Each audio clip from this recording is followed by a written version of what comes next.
এবং আমি রাস্তাঘাটও দেখতে পারলাম এবং ভাগ্যর জোরে একটু বৃষ্টি হয়েছিল, বৃষ্টির জন্য কিছু দেখতে পারি নাই ভালো করে। তারপরে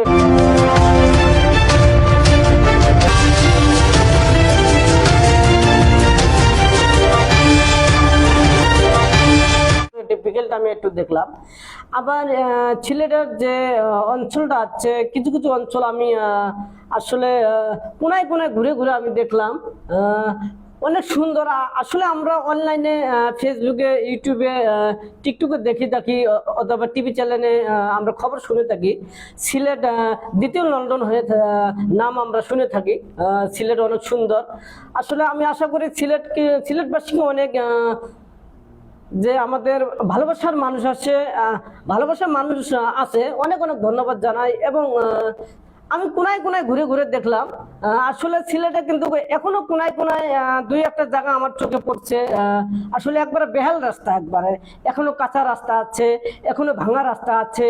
আসলে সিলেট এলাকায় যদি এরকম দ্বিতীয় লন্ডন হয়ে থাকে, নাম হয়ে থাকে, দামি নাম হয়ে থাকে, দামি একটা সারা বিশ্বের সুনাম হয়ে থাকে বাংলাদেশ, সিলেট অঞ্চল দ্বিতীয় লন্ডন, তাহলে এরকম ভাঙাচুরা রাস্তা, এরকম কাঁচা রাস্তা কেন? এটাই আমার প্রশ্ন। আমি নতুন সরকার, নতুন এমপির কাছ থেকে আমি বলি, এই যে সিলেট এলাকার যে দ্বিতীয় লন্ডন যে আছে, এখানে আশপাশ যে আছে সিলেট কোনায় কোনায় ঘুরে ঘুরে তদন্ত করে দেখতে হবে, এলাকা দেখতে হবে। কোনো কাঁচা রাস্তা থাকবে না, কোনো ভালো রাস্তা অবশ্যই থাকতে হবে। যখন সিলেট যেমন দ্বিতীয় লন্ডনের কয়েকটা রাস্তা আছে ঝিলমিল করে, বাকি কোনার যে রাস্তাগুলো ভাঙাচুরা আছে, এগুলো রাস্তা যখন আমি আশা করি ঝিলমিল করে আর কি, এরকম আশাবাদী আমি করি। এবং আমাদের ঢাকা শহরের বাইরে এবং যে সকল চর অঞ্চল আছে, অলিখিত চর অঞ্চল, নদী দেখুন এবং ভাঙতে না পারে, এবং এগুলোর দিকে নজর করতে হবে সব দিক দিয়ে। যেহেতু সবাই বাংলাদেশে আমরা বসবাস করি, নদী যদি ভেঙে যায়, কৃষি জমি ভেঙে যায়, পাশাপাশি বাড়ি কিন্তু ভেঙে যায়, আবার গাছপালা শুদ্ধ ভেঙে যায়। ধরি এক বাড়িতে, চর অঞ্চলের বাড়িতে ধরি পানি ওঠে, আসলে ওই ফ্যামিলি, ওই বাড়ির লোকগুলো দিশার হয়ে যায়। কিছু শিশু বাচ্চা থাকে, কোথায় যাবে, বাড়ি ভাঙার পথ আর কি, বাড়ি ভাঙতে হবে এইরকম হয়, বাড়ি ভেঙে যাবে কোথায় এরকম আর কি দিশা হয়ে যায়।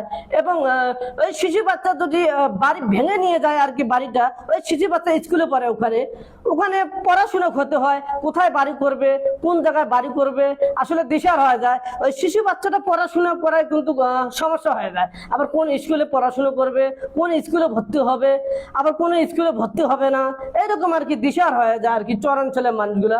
আমি বাংলাদেশ সরকার, তারেক রহমান স্যারকে আমি বারবার বলি, চরাঞ্চলের মানুষগুলা অবশ্যই নজর দিতে হবে, অবশ্যই খোঁজখবর অবশ্যই নিতে হবে।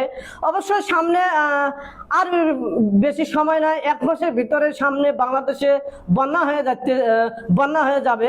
এই বন্যাতে আমি আশা করি লোক সেট করে, কমিটি সেট করে আমাদের আসলে ঝাঁপে নামা উচিত, ঝাঁপে নামতে হবে, সেটা কল্পনা, সেটা আলোচনা করতে হবে। না হলে একবার দিশার হয়ে যাব। সামনে আমি আশা করি সামনে বাংলাদেশে আমি যখন দেখতে পারি না, এবং নদী ভাঙতেছে, কৃষি জমি ভাঙতেছে, বাড়ি ভেঙে যাচ্ছে, এরকম ইত্যাদি ইত্যাদি, এরকম যদি আসলে আমার চোখে পড়ে, আসলে খুব খারাপ লাগে।